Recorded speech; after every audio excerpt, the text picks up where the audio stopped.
Hello there, everyone, and welcome to today's District Administration Web Seminar. It's great to have you all with us today. My name is Kurt Isley-Durley. I'm the magazine's Web Seminar Editor, and I'll be your moderator today. The title of today's event, as you see here, is Closing Math Achievement Gaps for English Language Learners, and is being brought to you free of charge by our sponsor for today, Dreambox Learning. Using effective strategies to personalize the math learning experience is key to reaching all levels of learners, especially Spanish-speaking English language learners who vary in their English language abilities, math proficiency, and personal circumstances. Today we have with us some educators from an innovative school in Milwaukee, Wisconsin, who are going to share with us about the success they've had combining face-to-face instruction with online learning to drive math achievement for their ELL students.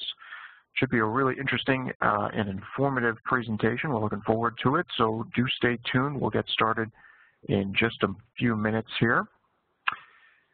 Before we begin, just some quick housekeeping notes here. If you're having any trouble listening through your computer speakers, or if you prefer to listen over the telephone, you may notice we just posted the phone number and access code in the chat panel there in the middle right of your screen. If you're not seeing that chat panel, you may have to hit the chat button all the way up at the top right there to make that appear. And you can use that chat panel in the middle right there to send a message to our host and producer, Kylie Lacey, if you're having any technical issues, and she will help you out. If you have a question for our speakers today, please feel free to use the Q&A panel you should see at the bottom right-hand corner of your screen there. Please feel free to enter a question at any time as we're going during today's presentation. We'll answer as many as possible when we get to the Q&A session towards the end of the seminar today. So once again, if you have a question, feel free, ask a question at any time in that Q&A box in the bottom right-hand corner of your screen there. Also, our speakers' slide decks will be available for you to download, and the archived recording of today's presentation will also be available for you to review or forward to your colleagues, but I'll tell you more about that a little bit later on. So with that, on to our program today.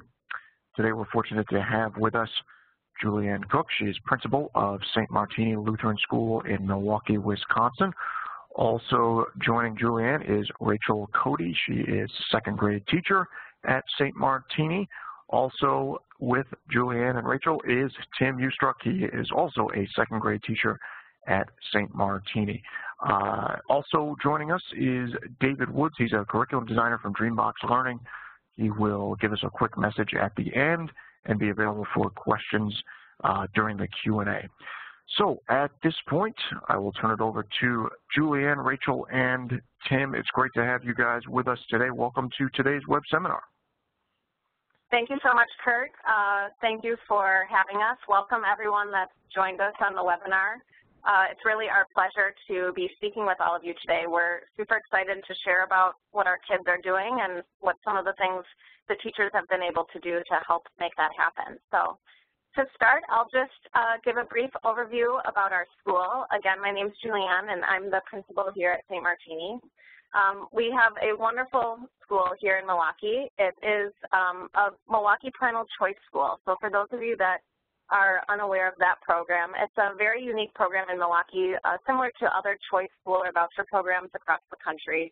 And St. Martini has been a part of that program for many years now, actually. And so we've been able to rebuild this school. St. Martini was established back in 1883, so it's 130 years old. But we've been able to repopulate the school with students from the local neighborhood, and we'll get into what those demographics are in just a little bit. So we currently have 260 students, K-4 to 8th grade, and 100% of those students do qualify for the voucher or choice payment, and they also, 100% of them do qualify for free lunch. So those are some of the demographics of the students that we have. And as we've been turning the school around, we really think of our school, even though it has 130 years behind it, we're really in a third year of a turnaround. And so our first year was a huge focus on student culture. And so we really looked at what our kids needed as far as structures and routines and different ways of bringing joy into their lives. And so we really set a lot of those structures the first year. And then the second year, we really focused on our adult culture. So making sure we had a really strong team of teachers, as well as bringing in parents. So we really focused our work around our parent interactions and involvement and created a lot of different programs to get them involved in the school. So we're really pleased with how that has impacted the overall student culture and academic success. Definitely the parents are a huge piece of the puzzle.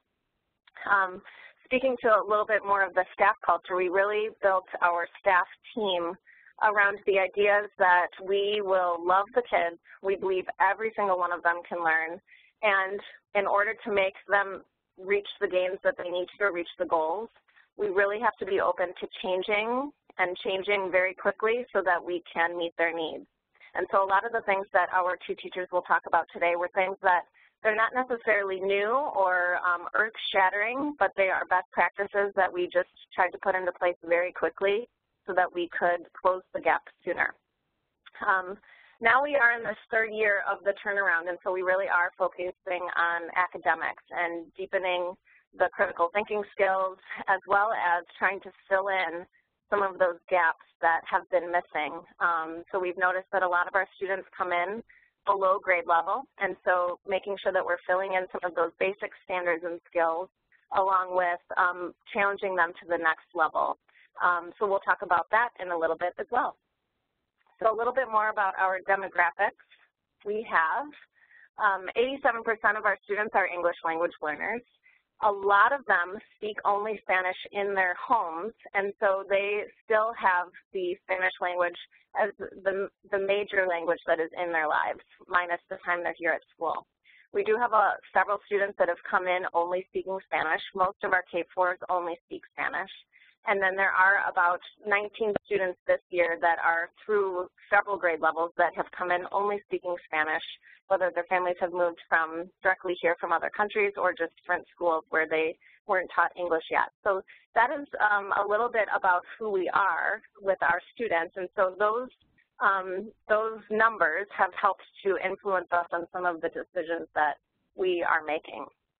It also has helped us really think through that family involvement piece. I touched on it just briefly, but really thinking about what our families need, and so including our parents in planning meetings, in conversations about what data looks like, what ways they can help at home with reaching their goals, including the parents on some of the technology pieces that we'll talk about so that they can access that at home, and then also teaching our parents English. We've offered some English language classes for the parents so that they can definitely be more involved in their child's learning and their success here at school. So that's been a huge push for us too.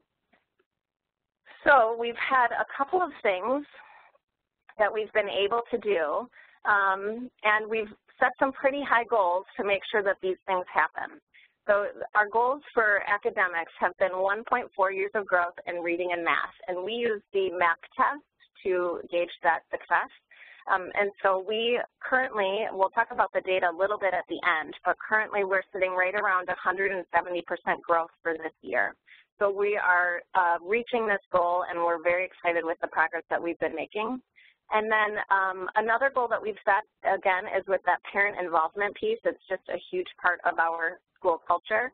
So we've set an 85% parent involvement goal. So 85% of our parents were asking that they attend 5 school-wide events to help out, volunteer, get involved, and I'm happy to report we've already met that goal for this year, so we're very excited about that, and just continuing to increase the amount of events that we can provide for parents. And then the last goal is really about keeping our family the same. Because Milwaukee has such a unique program with the Choice School program, there is a lot of transiency with students moving from one school to another. I think that's common in all schools, in all states. But one way that we've really tried to invest in our families and in our students is to make sure that they're very happy and they are very pleased with the success they are seeing at our school so that they do return for the next school year so that we can continue taking them to the next level. So that's really important to us that we keep up with our retention rate. So let me switch to the next slide here. One of the ways we've been able to think through this and to tackle it is through technology. And so both teachers will touch on that just a bit today. But like I said before, St. Martini is in a very tough part of Milwaukee. It's on the south side of Milwaukee, which is definitely a very Hispanic populated area, and not a lot of access to technology or any devices. So really what we've been trying to think through is how we can build that in here at school, because we value it so much and see it as such an important thing for the students to have, not only as they perform here through their K-4 through 8th grade education, but also getting into a high-performing high school, on to college, and then into the career in the workforce. So making sure that those technology skills are super important and emphasized in our classrooms.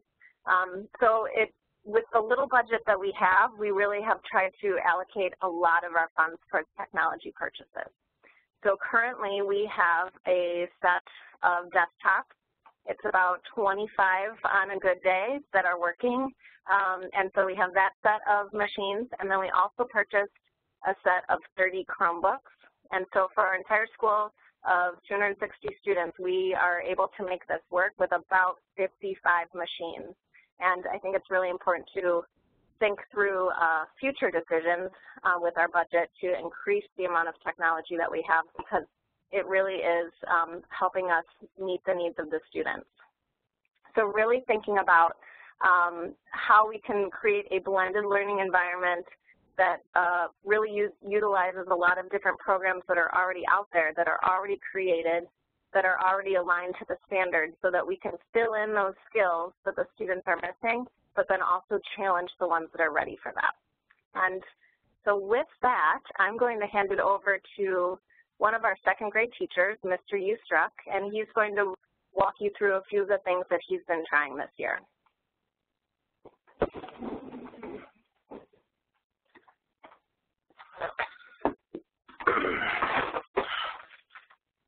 Hello, my name is Mr. Ustruck, or Tim Ustruck. My kids call me Mr. Ustruck, but I'm a teacher here at St. Martini for 3 years now, 2 years in second grade and 1 year as the PE teacher. I'm a big believer in my classroom that mistakes are welcome here, that you can't learn about them. So basically taking that risk, putting yourself out there, and that it's for me, it's a lot of the student-driven talk that, you know, that really builds our learning experience. I have 23 students, which is a very culturally diverse classroom. A lot of Hispanics, we have a few African Americans, and a few white students. So we represent all spectrums pretty much in our school. My classroom is unique compared to everyone else in the school because I have 15 computers that I have restored or have donated to me that are in workable condition. So my classroom is definitely different compared to everyone else as technology is concerned. Some barriers we face as a teacher, as a school on the south side of Milwaukee, is definitely lack of resources. Our kids do not have internet at home. We don't have computers at home, tablets. What I find most is that most parents have smartphones, so they're able to do some stuff on their phone as far as the computer programs that we offer, but that seems to be the only thing that they have and what they use. So we try to make it work as much as possible if they can do some stuff at home, and I've been getting more and more participation this year than I did last year as far as doing stuff at home on the computer. Obviously a lot of our language is Spanish at home, so sometimes it's tough for the parents to help out with homework because with doing Engage New York, it's not always the easiest to read. Sometimes I struggle with it, but Spanish, you know, the parents can't really read it that well.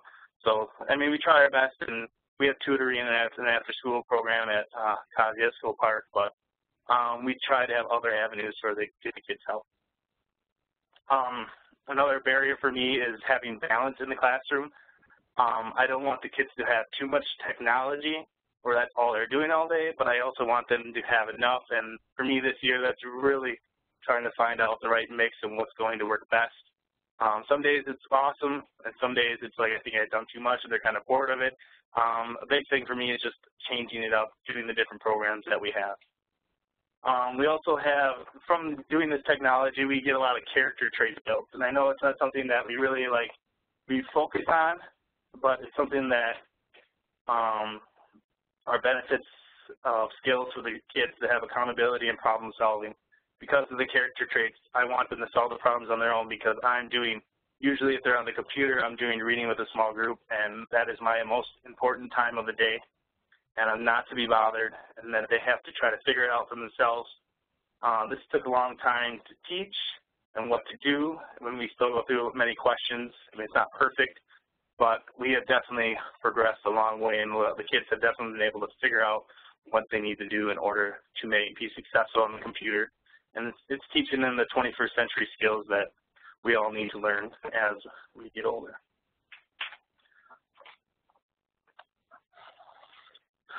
In my classroom, I use a rotational model that allows me to work with each group and pair children together who are struggling with the same concept. My students are on the computer for probably about 30 to 60 minutes a day. This is sometimes their only use of technology because of their limited access. I use an array of technology programs that help engage students and provide that structured, that one-on-one ELA math practice they need. The idea is that, like I said before, that they're always challenged and that it mixes things up, captures their attention, and engages them in a way a traditional classroom it doesn't always deliver, I think. Also, students aren't forced to move on to new online lessons as they might if we were doing it as a class, that they can do it at their own pace and learn at their own. Some people might be there, some people might not. The programs I use consist of Dreambox, Lexia, Tumble Books, 10 Marks, MP3 books, and Typing Web. We are slowly integrating Google Classroom, but it has its challenges. These programs offer my kids the chance to read information aloud to them. It gives them the chance to hear the sound or somebody else reading it to them without me always being there holding their hand. So it gives them the problem-solving skills on there. Because of these programs, I believe that it's produced high-quality work. It has increased focus for my kids when I'm doing small groups. It has improved self-esteem because they're passing levels. They're really excited. They tell me every day what level they're at and how much more they need to get to the next level. And it's really offering that motivation that you don't always get to see if you're not using these technology programs.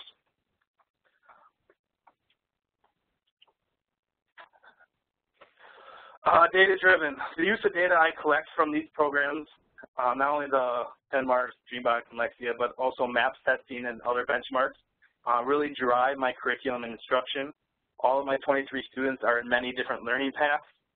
Some have gaps that need to be filled, while others are ready to move on. The data-driven instruction has accelerated my the kids' acquisition of phonics, vocabulary, fluency, and reading comprehension skills and other language building blocks for the lower level students. This year I've had some students only speaking Spanish, and they already are at grade level because they are hard workers, and the use of the programs and the reading and the small groups that we're able to do and offer that I think we've caught up to speed. And more importantly, that because of this data-driven instruction, my class especially has made some huge gains in reading and in math in regards to the math test. We have some of the best percentages in the whole school. That also then not only preparing them for testing on the computer, but 21st century skills, which they will need the rest of their lives.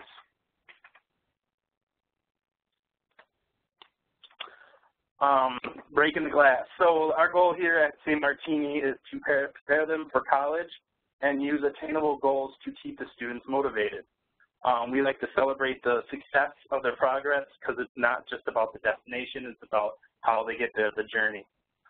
They are really more excited to reach their goal and by getting to that next level. I also have one-on-one discussions with them to have them understand what they need to do in order to attain it and become successful. With writing, we use it to immerse the students in literacy activities that are culturally relevant in their lives. Writing is critical not only for writing narrative stories or poems, but to demonstrate their thinking in math as well. This has provided many shy or nervous students a way to show their understanding Exit tickets are extremely useful so I can check immediately to see who's got it. So that's where writing comes in for us. Another tool I like to use is called Class Dojo. It's where the student's behavior is recorded and parents get instant notification. I can talk through the app, letting the parents know how the student is doing, and it is an informal way to show their child's success and struggles. I can tell them about what went on for the day and have them ask their kids a follow-up question when they get home. Here at St. Martini, we strive for a quality education as we try to do as much small groups as possible, because I believe, and our teachers really believe, that it holds the students more accountable and allows for more student-led discussions in teaching. I group students by what kind of instruction they might need or where they are academically. I've changed it from time to time because some students have caught up or pushed ahead, but because of the information they know now, they have mastered the skills. And that is all of mine. This is Cody is up next.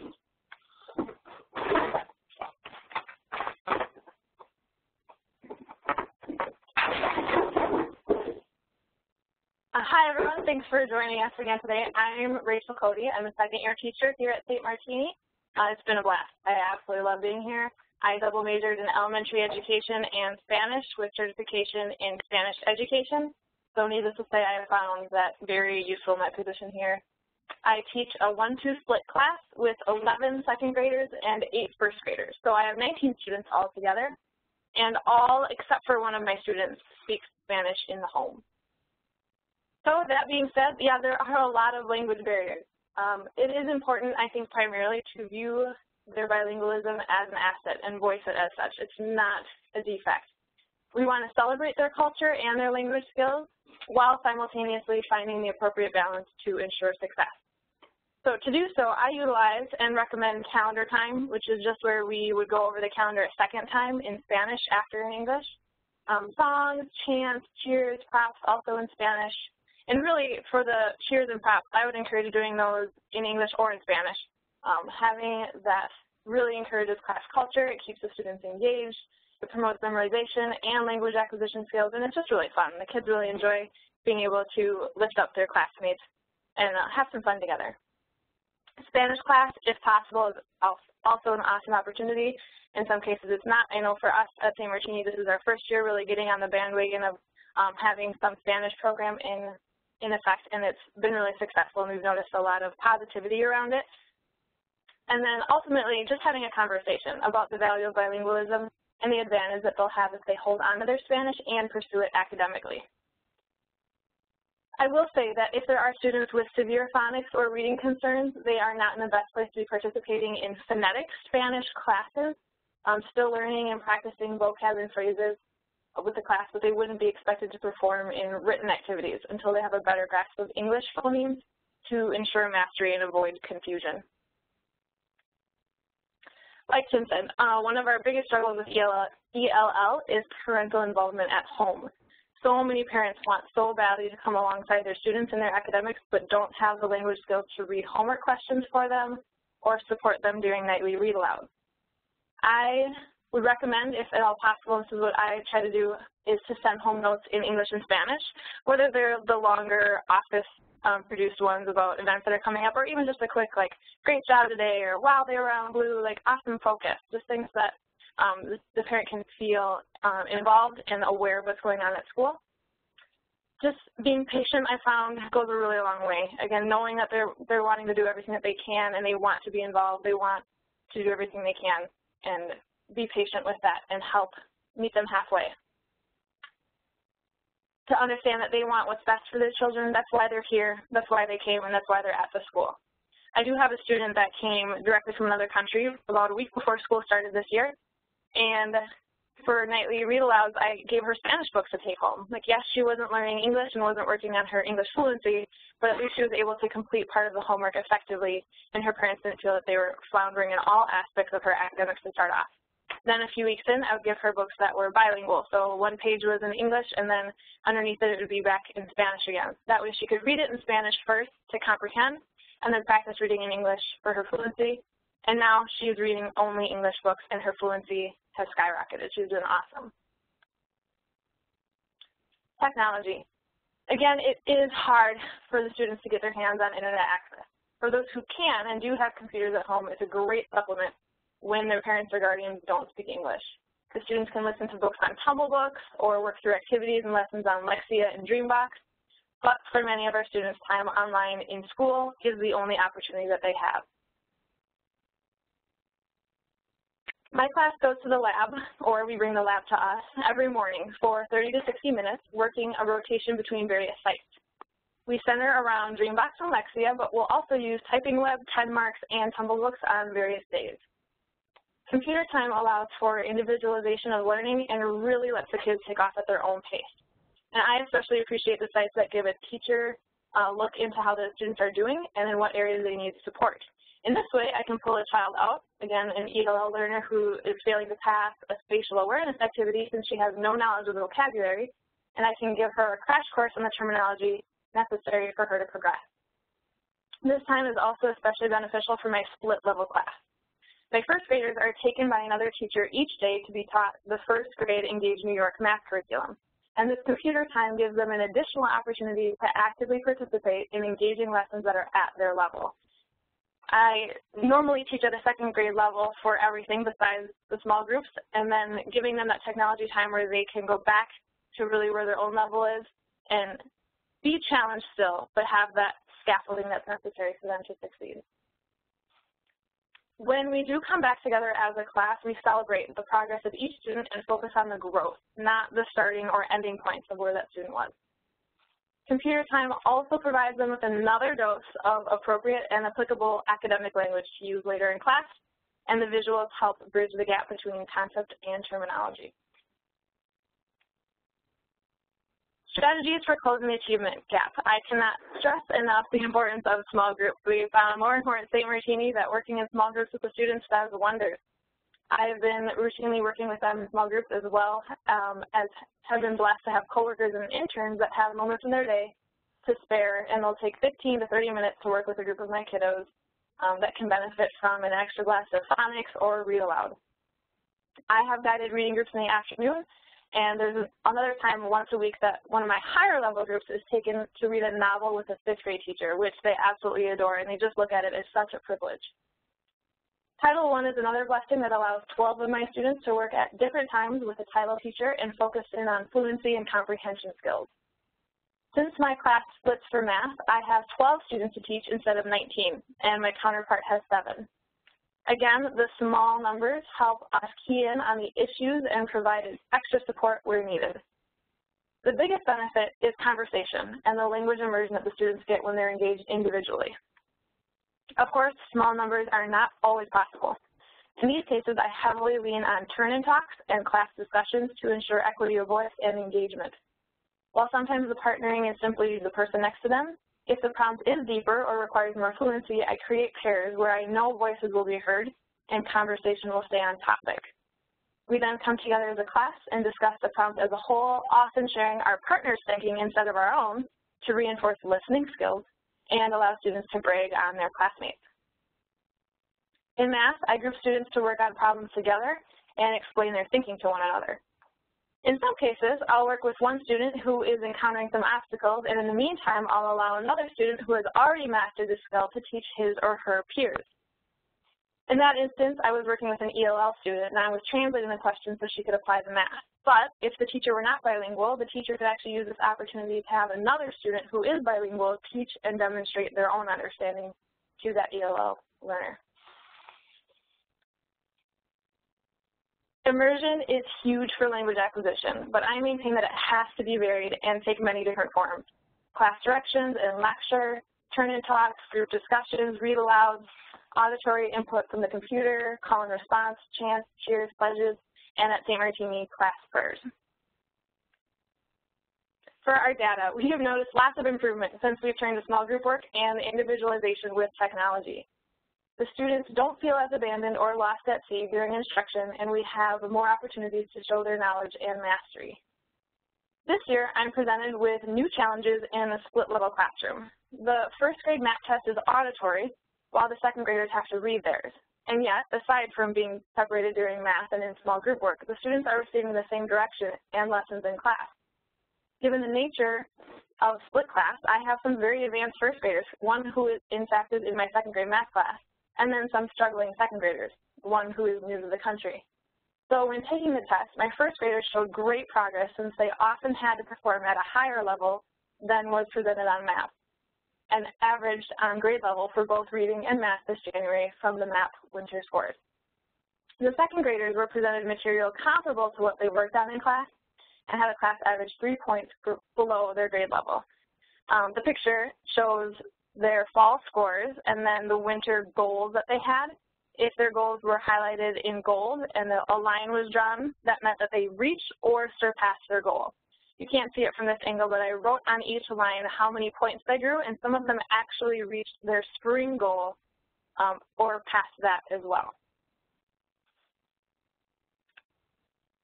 We have found that while Engage New York and Dreambox are very comprehensive, we have tests in our school district that test skills outside of the curriculum or outside the timeline before testing. For this reason, we supplement with do nows each morning that present the students with questions and skills they will encounter later in the year, such as telling time, counting money, reading a thermometer, and answering multiple choice questions. We've also used 10 marks and thatquiz.org to expose the students to a typical exam format. As we get more familiar with MAP and the other forms of assessment our students will be exposed to, we will continue to prepare them not solely as a means to pass the test, but to give the foundation necessary to approach new information presented in a new way and have the skills ready to prevail, as well as the technological skills that they will need to succeed. With that, I'll hand it back to Julianne. All right. So we'll just finish up here with a little bit of our data, and these were the preliminary numbers that we had coming in for our winter MAP, and I have some updates that thankfully are even higher than this. So here in Wisconsin, we are Packers fans, and I wish I was, had the ability to cross out and write on this like they do in the middle of the Packers games, highlighting Aaron Rodgers' wonderful form and everything like that. But I can't do that. So I'll just read these numbers to you. The on-grade level results for reading, it says here on the graph 44.5%, but we now have 51% of our students on grade level for reading. And compared to the beginning of the year, we were actually at 34%. So we've almost doubled students on grade level. And then for math, we, here on the graph, it says 34.8%, but our data has come back now with everyone tested. We are up to 56% of our students on grade level for math. And so that has gone up from the fall from 28%. So 28% on grade level up to 56%. So we're very excited with the growth that we've seen. The overall growth percentages are fairly similar. We've had over 170% growth for reading. It's actually now 186% growth since the fall. And then on math, we've had 114% of growth on the MAP scores from fall to winter. So we're very excited with that data and the results that we've seen. And shortly we'll take some questions. I have a couple of questions that I've seen come through already, but I really think that given some of the strategies and the best practices that Rachel and Tim talked about, and really thinking about involving our parents and our students, it's taken a little time to really wrap our minds around our vision. And this here on the slide is our St. Martini pledge that was created by some of our student council members. And the 3 statements in red, we love, we change, we empower, that really embodies who we are here at St. Martini. And so every decision we make in trying to get our kids to the very highest of levels is centered around these 3 statements. And so if we are all on the same page with this vision, then there's really nothing that's off the table. We will change and make it work and do whatever we can to meet the needs of the students. So we're super excited with the growth so far and excited to see what we can come up with next. So. Okay, great. Thank you so much, everyone at St. Martini, for your presentation there. And now we're going to turn it over to David Woods from Dreambox Learning, curriculum designer at Dreambox. David. Yeah, thank you for that introduction. I want to thank everyone for taking the time to hear from some phenomenal classroom teachers and what they're doing for their students. It's really great to hear all the collaboration and things that we can share and spread throughout our classrooms. So real quick overview on Dreambox Learning. We're K through 8 online adaptive math program. And when we're talking adaptive, what it means is we are learning the learner.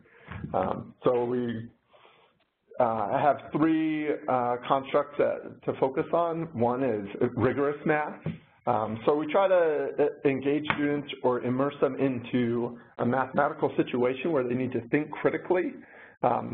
We're not lecturing them, we're not telling them how to solve it, but what we're doing is presenting them with a mathematical situation, and based on the actions that they take, we're going to respond and provide scaffolding that will help lead them to that learning objective, the one that they're prepared for. We have an intelligent adaptive learning engine, meaning every student has a different learning pathway. They can represent, model, and show their understandings. And so there's literally millions of different personalized learning paths that a student will take based on how they solve a problem, how they answer a question, and an emphasis on how. It's not whether they got it right or wrong, it's how they get it right or wrong. And then on top of that, as we try to do in a classroom, whether it's a digital classroom or not, we need to provide a motivating environment, a personalized learning experience that connects with the student, helps build confidence, and in turn, it engages the student to be thinking about things as a mathematician would. Instead of thinking about math, we want them to be mathematicians and come up with their own problem-solving strategies. So we do that a couple different ways. I don't know if that slide is moving. There we go. So we try to design virtual manipulatives that the students will interact with. Some of them are things that are in a classroom currently, and some of them are things that you wouldn't be able to use in a classroom. For example, we have coordinate grids where we will teach the students about ordered pairs and distance and how that carries into geometry understandings. Or we have an open number line tool where students take a math problem and they're presented with any way to solve it, and we'll focus on a strategy like jumps of 10 or find compensation, constant difference, some math strategies that are taught in the classroom. And then what we do is respond in real time with the scaffolding that they need. So you can think of it like a homework assignment that a student would get, except for when they're working on it, they're getting a teacher or a scaffold or a response based on how they're doing with the scaffolding that an effective classroom teacher would provide.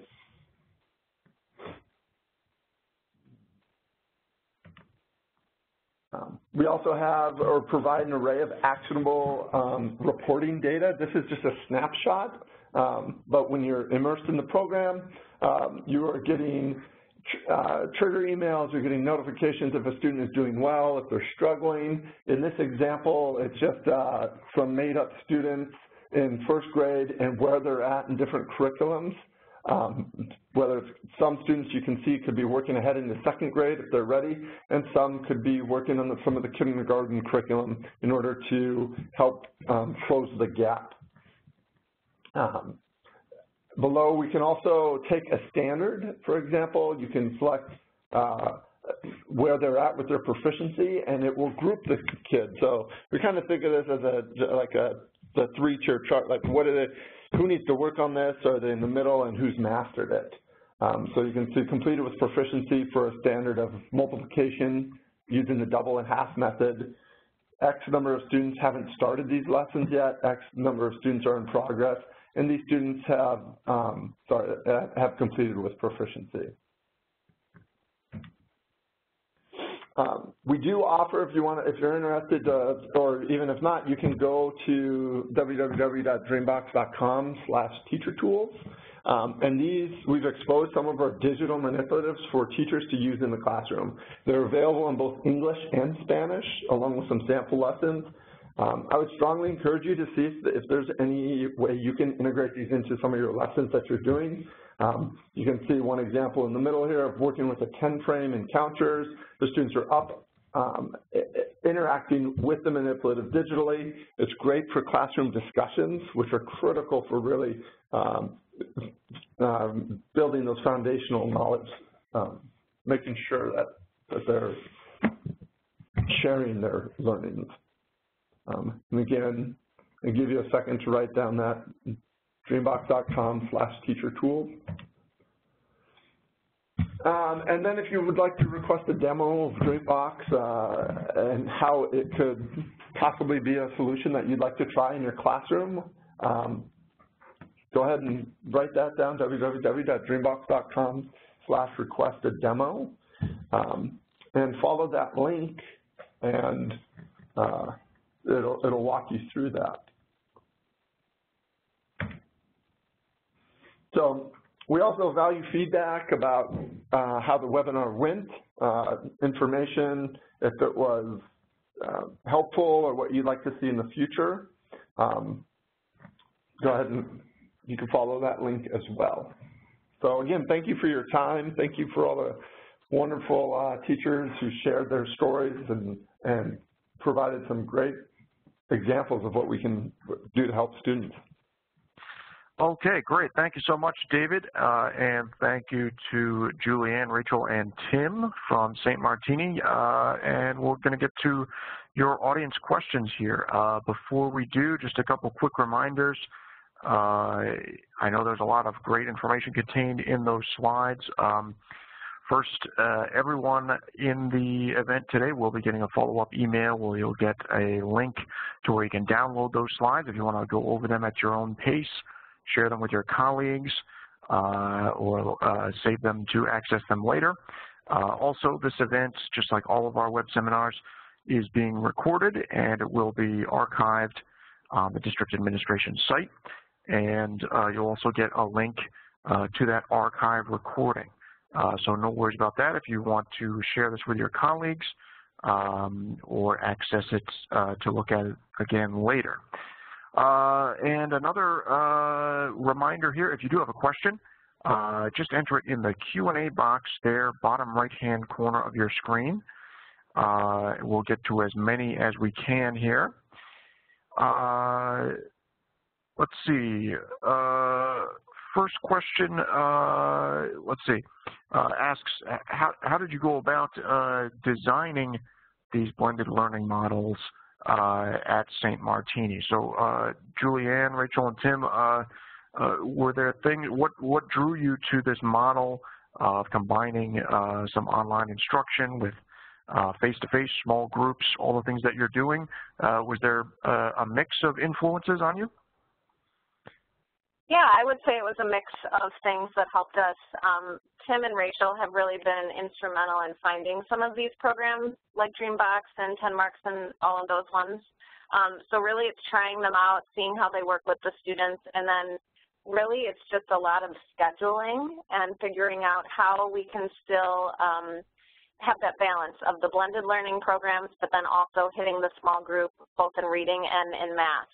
And so just really thinking about your schedule and kind of blowing it all up and seeing what will work best for the kids and being really flexible so that you can hit all of the different things that you need to during the school day. So I think just being really flexible, trying to figure out how to get more machines into your classrooms, and then trying to find some of those websites and programs, some that are free and some that do have a cost with them, and finding the right balance. Okay, great. Let's see. One of the things you mentioned there is maps, and we got a question there asking what is that? Is that online diagnostic math assessment? Could you describe what MAPS is? Sure.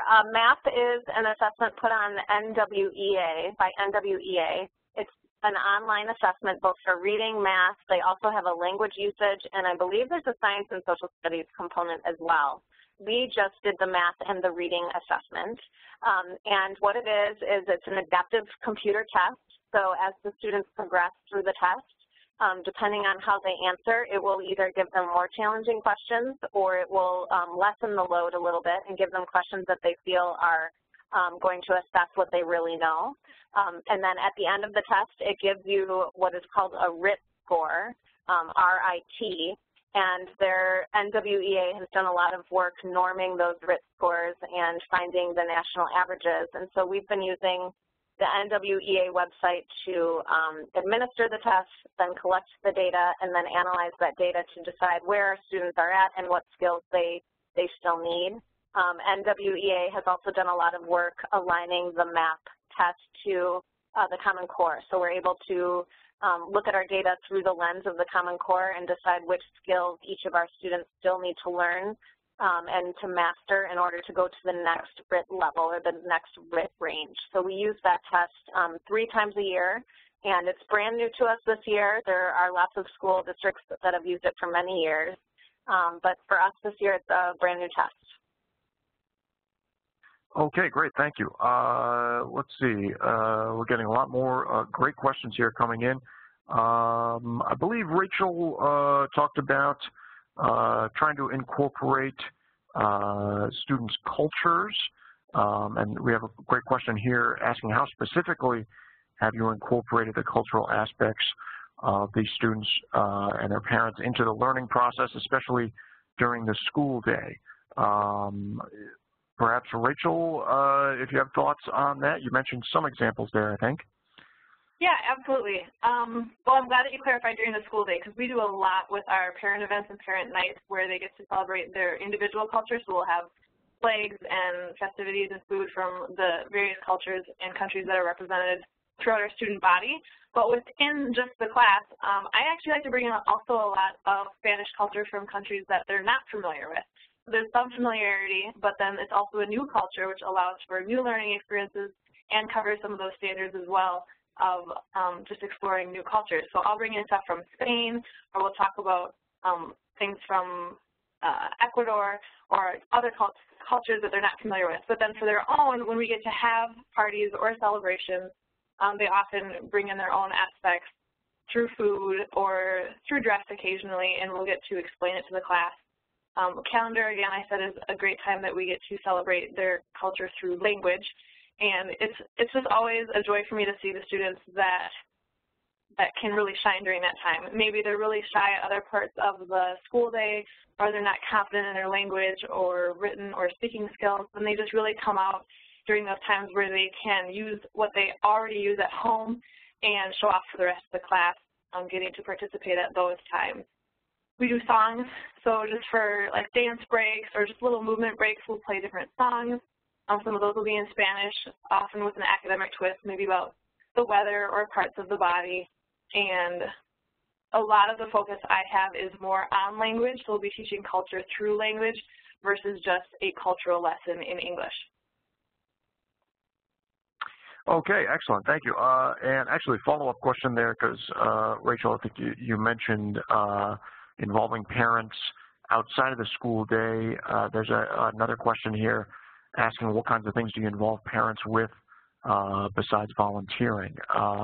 Perhaps you could describe that again. How important is that, the parental involvement piece?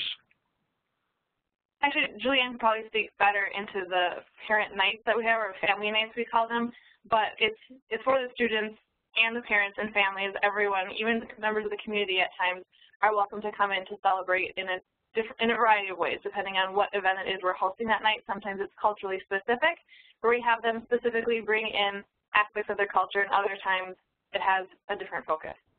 Yeah, so I think there is a lot of volunteering. We've also made a priority around hiring parents for different roles around the school, whether that's a classroom assistant, whether it's translators, our office staff, our cafeteria staff. So we've made a conscious effort to involve them in the hiring process as well. But then we also, one of the best ways we found to get the parents in and to start thinking of ideas of ways to involve all of our cultures is our Café con la Principal meeting, which is once a month. They come and have coffee with me, and it's very informal. We started out with about 5 parents, and now we're over 35 parents each month. And so at those meetings, we usually have a very short agenda to talk about what the next family night is and what ideas they have.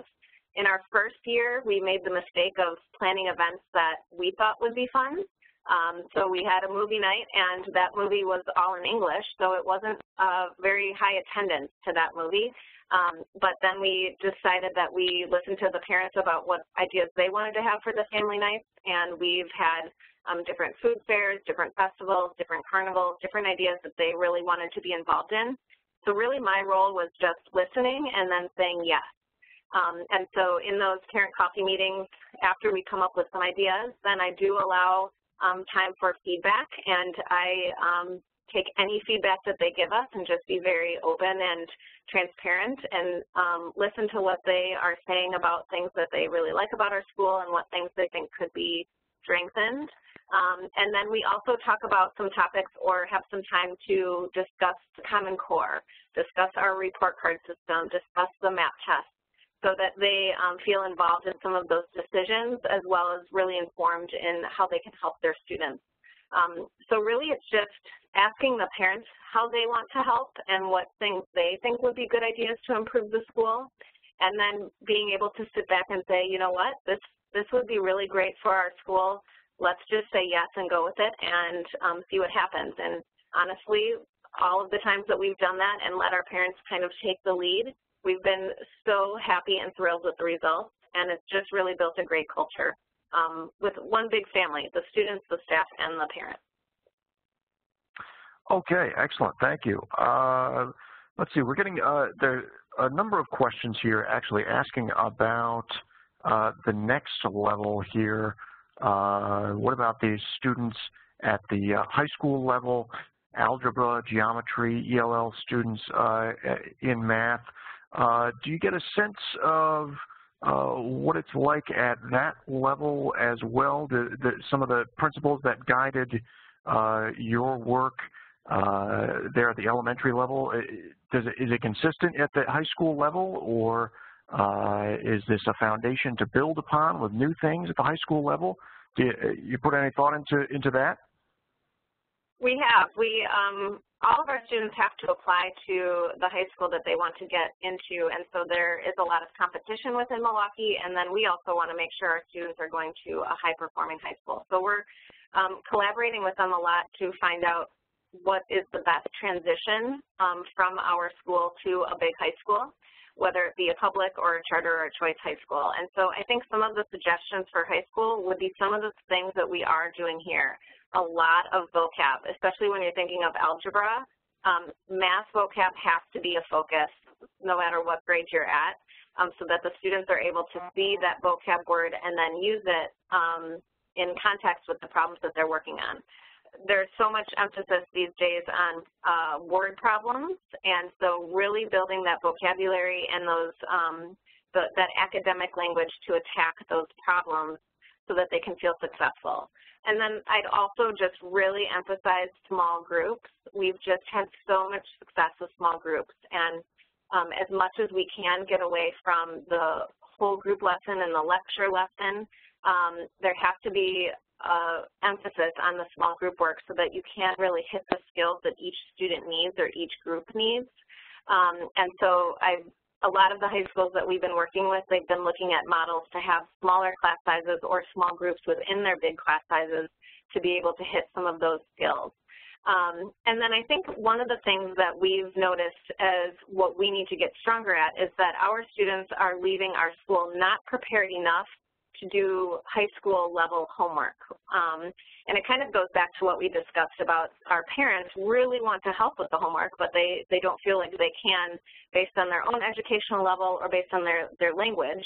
And so we really need to do a better job of preparing our students here to take on the homework at the high school level. And so I would just encourage the high schools to recognize that as a need, that high school students, they do have a larger load of homework that they're taking home, and they primarily are doing that independently. There really isn't anyone that's going to be able to help them at home. And we all know high school students, and we're high school students at one point in our lives. We weren't exactly listening to our parents that much at that point. And so really we have to build study skills in our students so that they're able to stay focused and stay driven towards their goals, even at home, so that they're getting that extra help.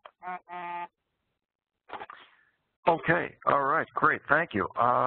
You mentioned Common Core, I think, in your discussion there. There's a question here asking, describe some of the ways and means you've used to simplify the Common Core discussion with parents and or students. It could be a big question, but is there a general way you'd boil it down? I think we do a lot with parents specifically at our parent-teacher conferences to make sure that they're up to date on the standards. I think that in all areas, whether it's parents that are involved at a school or even just people in our community, just really helping them to understand what the standards, the Common Core standards really are trying to ask the schools to do. Here in Wisconsin, we really haven't had any standards or very good standards to be following, so the Common Core standards has given us a path to work towards. And so I think explaining to the parents what that means, they hear a lot from the media about what Common Core is, and so just really being specific about, okay, forget what you're hearing about that. Here's your student, and here's how they're performing on these standards. These are the things that they need to get better at. It could be nonfiction, it could be fiction, but here are the skills that they can work on in order to become better at these standards or to master these standards. So it's really approaching it not from the big picture and trying to explain the whole thing, because honestly, who really knows what the whole big thing is, but getting at the specific skills their own child needs so that they can help them at home.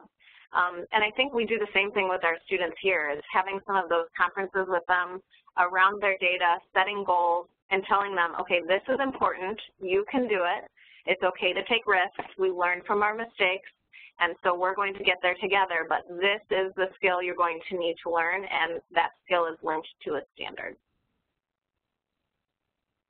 Okay, great. And another great question to sort of conclude with here, asking what's your vision for the future, continuing to close math gaps for your English language learners? Do you get a sense of where you go from here, what you're planning in the future, what else is needed? Yeah, I think from this winter test until we test again in May, we're really focusing more on small groups for math. We've done a lot of work around our guided reading groups and making sure that those are really solid. And so now we're continuing to do more small groups in our math lessons. And so thinking through which parts of the math lessons lend themselves to small group work, but then also some of the skills that, you know, there's not really one curriculum that's a one-size-fits-all out there for math. And so you really need to be able to pull from a lot of different resources, whether it's a couple of different curriculums that you're working with, or if it's Dreambox or it's a different program, 10 Marks, Lexia, whatever it may be, you're pulling from all of these places to make sure that you're hitting those skills. So really letting the data drive you, making time for those small groups, and then supplementing with whatever the students need and being able to kind of break from the script so that you just really hit what the students need to show the most growth. Okay, excellent. Well, that's a great note to end on here as we're approaching the top of the hour. On behalf of District Administration, I'd like to thank our speakers for today, Julianne, Rachel, and Tim from St. Martini there. Thank you all so much for taking the time to present today. And thank you again to David Woods from Dreambox Learning, and thank you to our sponsor, Dreambox Learning, for putting on today's event. And to you, our audience, thank you so much for joining us today. I hope you found today's web seminar informative and useful to you. Producing web seminars like this one is just part of our mission to inform school district leaders like you about news and trends in K-12 management. You'll find more coverage about issues such as the ones we discussed here in the pages of our print magazine, as well as on our website, and in our free daily e-newsletter, DA Daily. And as I mentioned before, for those of you in the audience who would like to share this event with your colleagues or review our speaker's presentation at your own pace, you can access it from our website by going to the URL on your screen there, where it will be posted in the archive section within about 48 hours, and you'll get an email notice about that when it's ready. If you'd like to download our speaker slides, you'll find instructions and a link in a thank you email that you'll receive later on today. So that is it for today's event. Once again, I'm Kurt Eisby-Durley for District Administration. On behalf of our producer, Kylie Lacey, and my other colleagues on our production team, goodbye, everyone, and enjoy the rest of your day. Thanks so much for joining us.